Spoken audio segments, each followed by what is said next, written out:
Hello friends, I welcome you to this session 4, chapter 4 of this Integrative Manager. We have gone through chapter 1, 2 and 3 where we got ourselves exposed to case studies, the whole process of integrative management and how the steps are taken. One of the important things about integrative managers is they learn to handle complexity. This is a word which I used in the earlier session. Now when we say complexity, we are talking about things not looking as if they are connected. Everything looks so-called chaotic. What looks chaotic for you and me does not look chaotic for them.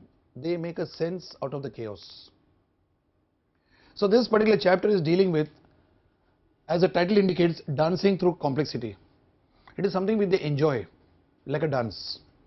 So here we are talking about a few cases, 3 cases in fact, wherein we are going to be talking about how these people identify complexities and how they go along enjoying working with complexities and bringing out something amazingly different, right? So let's take on to this. What is the learning objective of this particular module? After completing this session, you will be able to understand how the integrative thinking approach can find resolutions and not necessarily simplifications. 2 terms we are using here. One is simplification, and the other term that we are using is about going into the depth of things, which is specialization. So simplification and specialization, key words in this session, plus complexity, right? So we will learn how the integrative thinking approach can find resolutions, not necessarily simplifications. Resolutions being what? The 4th step of the integrative thinking. First is salience, then comes causality, architecture, finally resolution. The action steps, right? We'll also learn how to keep complexity at a tolerable level. It is important to have complexity, and that complexity should be manageable. Should be manageable. And integrative thinkers have got almost inexhaustible appetite for handling complexity. Initially, they may handle so many units of complexity, and as they are deeper into their actions and thinking, you'll find that they are able to handle large complexities as well. Very large complexities, unimaginable for you and me, right?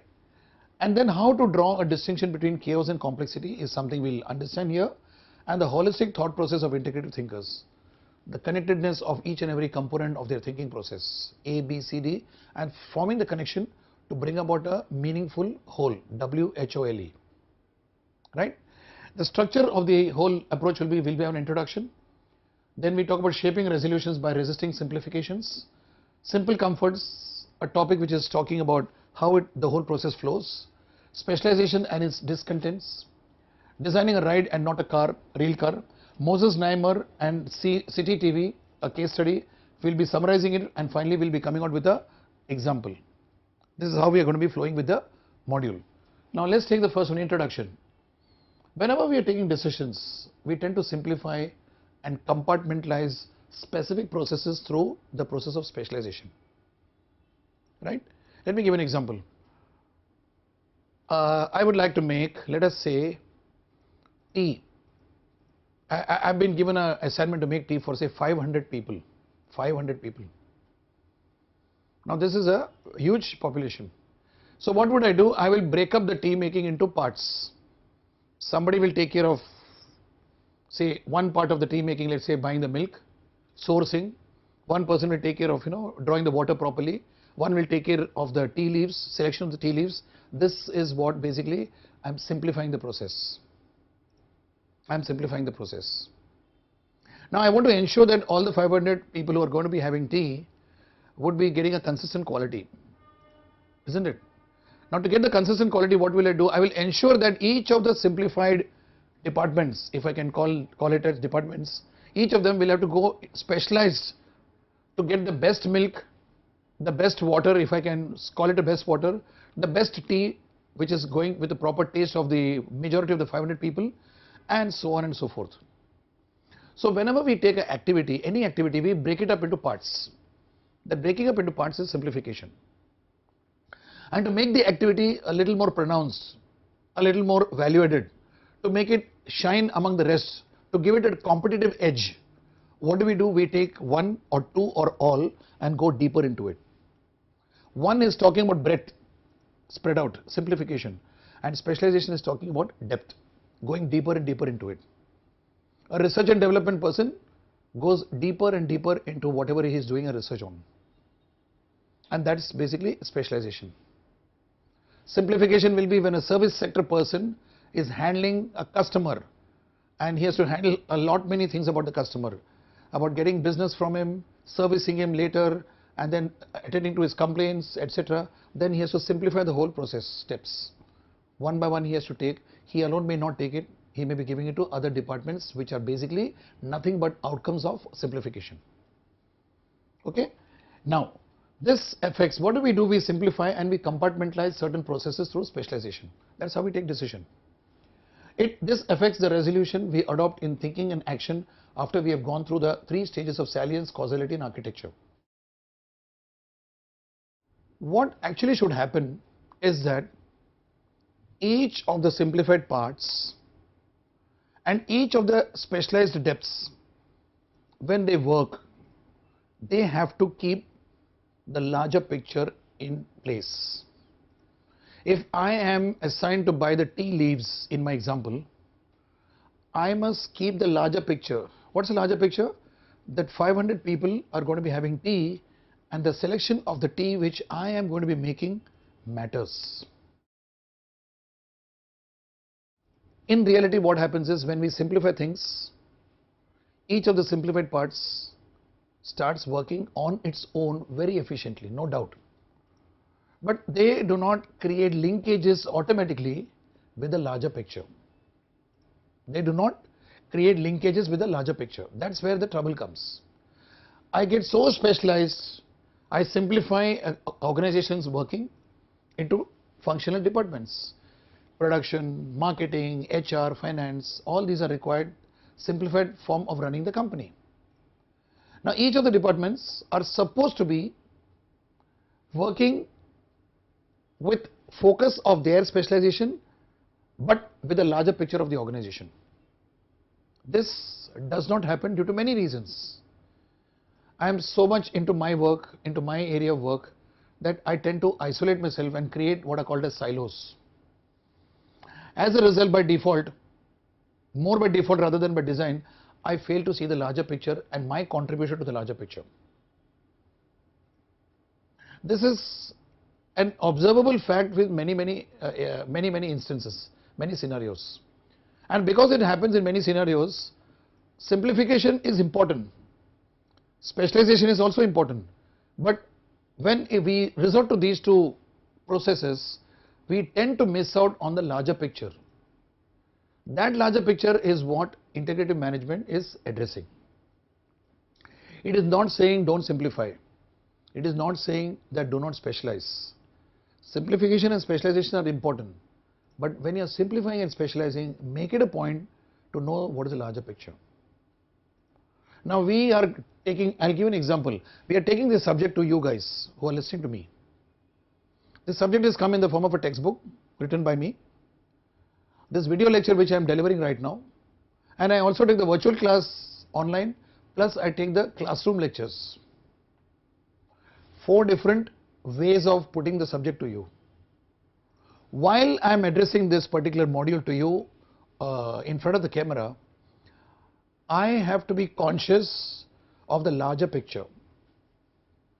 And my entire script, whatever slides I've made, whatever I'm going to talk, whatever I'm talking right now, has to integrate with the larger picture. What's the larger picture? The students who are listening to me have to get this topic. They must have read the book. They must have attended my virtual class lecture. They must have also be coming for the personal contact program lectures. Now there are students who are coming there, students who don't come here. I have to take the whole picture into account. So that when I deliver this lecture, I must be conscious that it is catering to the persons who are not also attending any of these. For that student who is totally at the distance, who has never even come to the confines of this institute, even for that person I have to take that into account. Now when I do that, I am integrating my simplification and specialization into the larger picture. Right? Now in this session, what are we doing? We will be discussing 3 cases. Martha Graham, who is associated with what is called as modern dancing, Tim Brown, who's associated with IDEO, a company which is into innovation and all that, and Moses Naimer, who is associated with City TV. Three different cases wherein people have actually gone along and put simplification and specialization into an integrated framework. That's why we are taking these three cases. So let's get on with the first one. Let's talk a little about simplification versus specialization. Simplification and specialization lead to perception of reality being more shallow and superficial than it actually is. What is meant by this statement is very simple. When I simplify, I tend to make it, I feel everything is so simple. It's not as simple. Does it mean it is very complex? Both ways it's not so. It is something different. When we simplify, we feel things are very easy and very simple, but only with respect to what I am simplified, what I am working on. I have a simple component A, you have another simple component B, third person has got a simple component C, all drawn from the same whole. Now these, when I'm handling with that, I feel no clutter, I feel absolutely simple and very easy to manage. But in the bargain, what happens is, I tend to do what is called as oversimplification. Now that is something very tricky to understand. Do not simplify so much to the extent to which you get out of touch with the reality of what is. That is what we are talking about here. The reality is not as simple. The purpose of simplification is to make it manageable. But when you're managing it, don't manage it thinking that that is the only thing, because then you're becoming very shallow. At the same time, you're cut off from the larger picture. This is a point to be noted, right? Simplification is a process of reducing a problem to its most manageable basic criteria, like I already explained to you. And specialization, on the other hand, enables us to completely ignore reality outside of our area of expertise. I am a R&D person in a pharma industry, in particular molecule I'm doing research. I am into it deep and deep and deep. I'm excluding myself from everything else. It's totally into a tunnel. It's important. It's important, but in the bargain, the person doesn't know what's going on the left and the right. It's like super specialists in the field of medicine. A person who is supposed to be a specialist only in handling left lung, he is going so deep into the left lung diagnosis and all that, whatever happens in the right lung, he may not really be in a position to say something. He may not. Now, this is the problem when you get into specialization and into super specialization.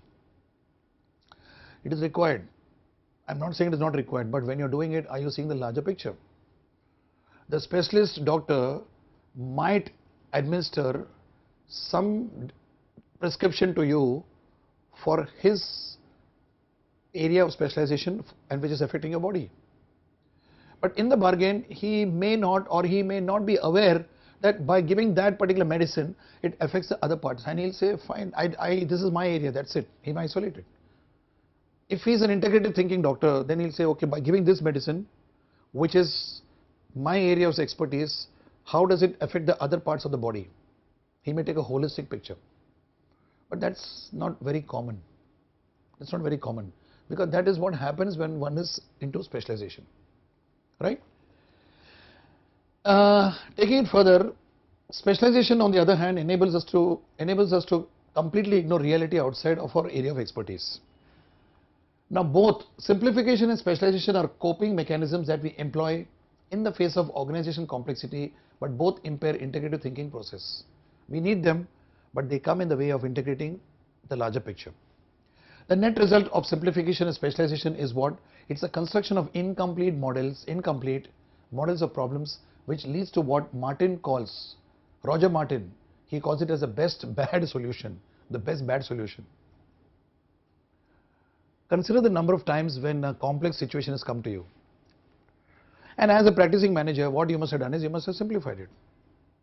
That's what every organization does. And after simplifying it, what we do is we eliminate a few things, either or approach, and then we say this is the best available at this particular time, this is what we can do, because we need to take a decision anyway. We can't keep on procrastinating. And we take a decision. And when we take a decision, what are we doing? We are simplifying and also specializing. We go deeper into something which is critical, analyze it a little more deeper, prepare a report and then discuss it, and then we are convinced this is okay and we take it. What have we done? When we simplify, we have eliminated others. When we have specialized, we have eliminated others. So I am getting a solution, but this is what Roger Martin euphemistically calls it as best bad solution. It's a solution available under these circumstances, but not the best solution. It is the worst or the bad solution. When we say bad, we mean that had we done integrative thinking, a little more brainstorming, connecting all the parts with the whole, then possibly we would have done a type of a solution we would have provided which is not bad, it would have been good or better. And there are examples which actually address this, the way it is being done, right?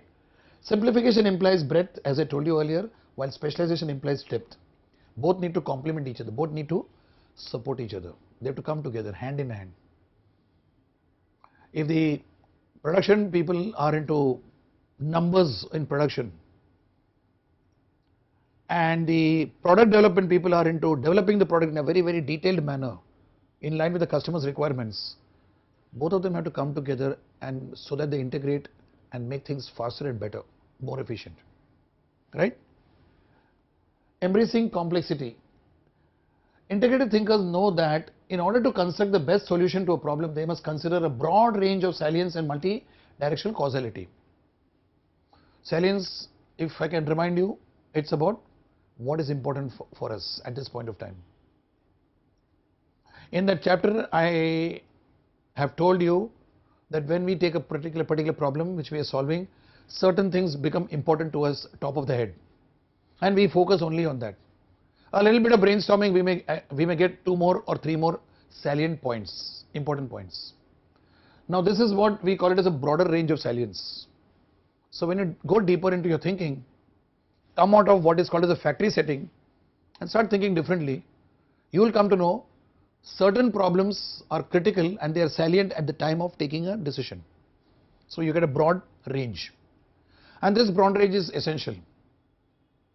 Plus, in the second stage, when something is salient for me, when something is important for me and I take a decision, it creates what is called as a causality, the second stage, to remind you that.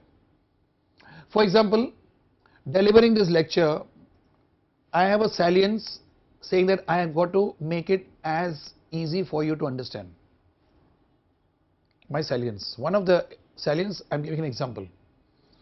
If that is my salience, it automatically puts me into a cause-effect relationship between what I think important and what I need to deliver.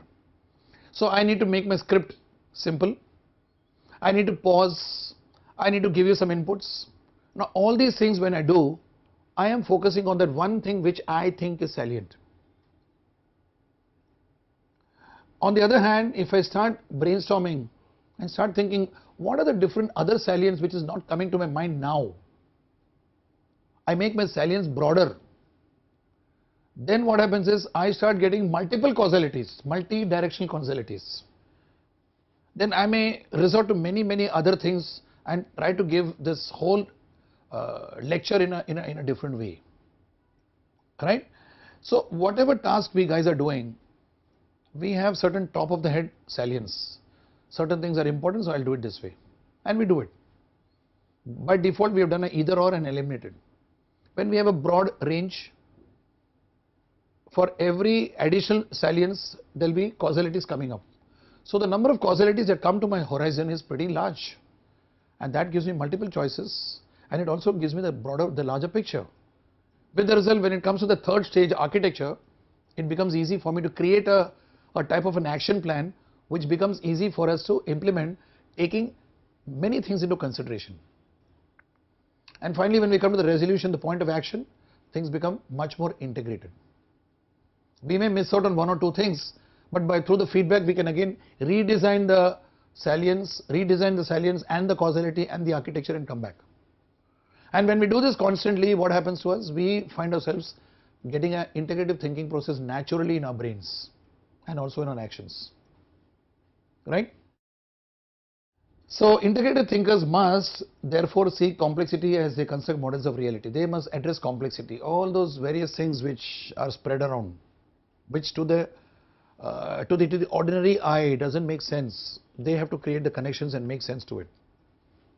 In order to manage complex problems, integrative thinkers ought to master feelings of panic in the face of complexity.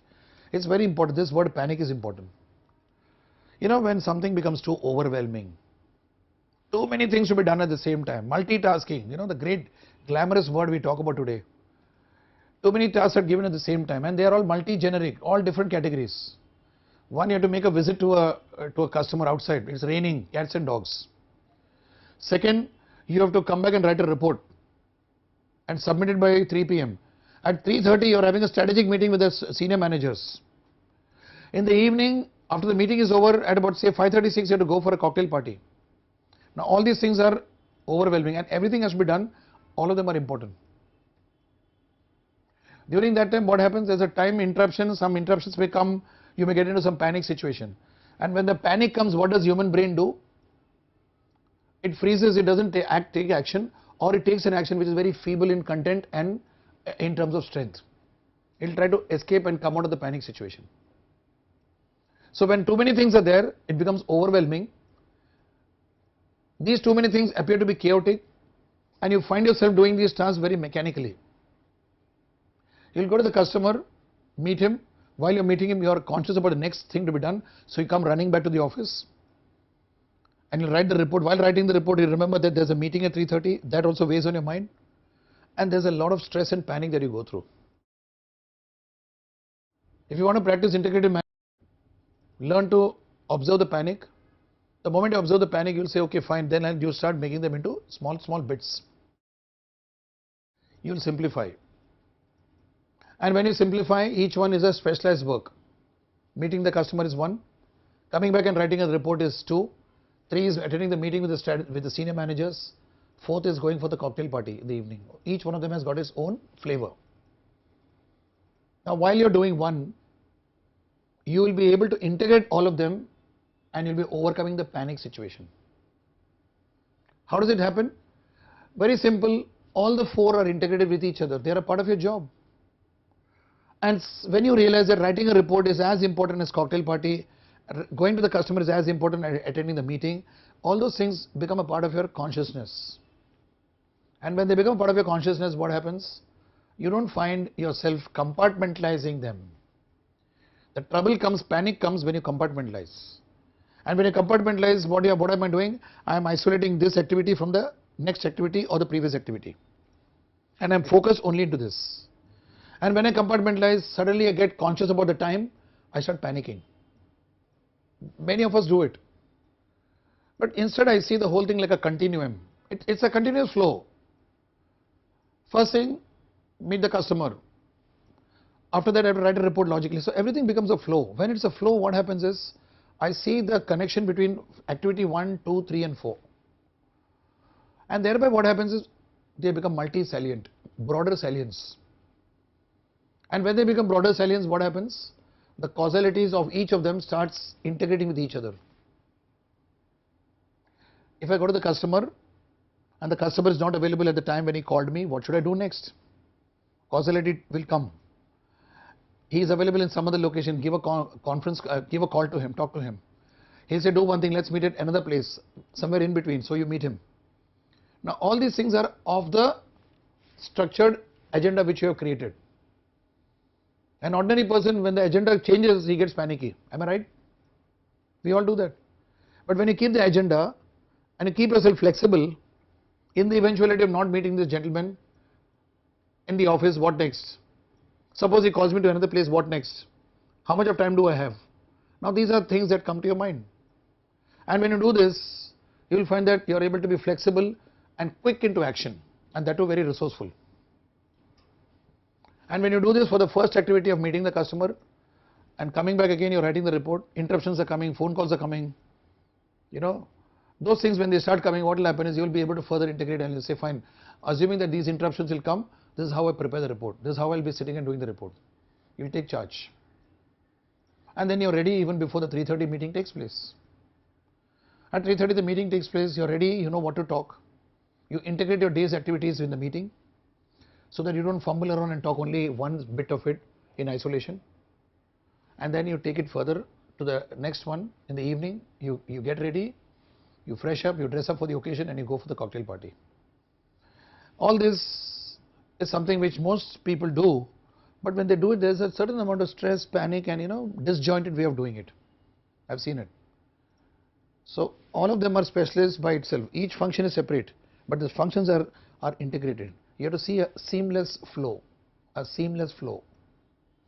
And when you do that, you'll realize that yes, all of them are connected. The integrative thinking teaches us how we see the connections in all that we do.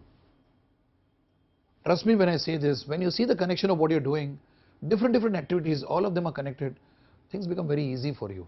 They become very easy. This panic which leads to stress will also reduce considerably. You'll be proactive, you'll be able to take action faster, right? In order to manage complex problems, integrative thinkers ought to master feelings of panic in the face of complexity. So they constantly address the panic situation and they start working on the panic. Then you start seeing panic means what? There's a chaos. You can't take the chaos. It's not the way you want it. It's totally different. But when you say, fine, this is something new, let me handle it, let me see what I can do. Your focus is not on your panic emotion, it's more on the issue.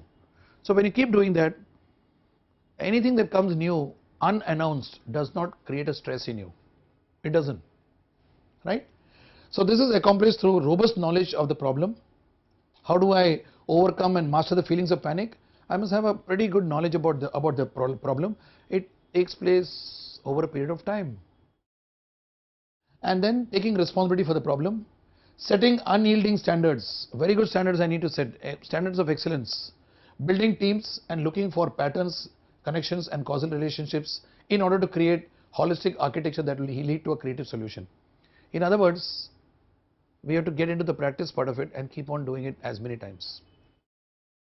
What do we do when we have a panic? We eliminate what is giving us panic and we take a path of least resistance. That's not leadership. What is panicking me is what is my perception about the situation. If I do not handle my perception and eliminate what may be really important, I may miss out on many major things. So the first thing is learn to cultivate this thing inside you, right?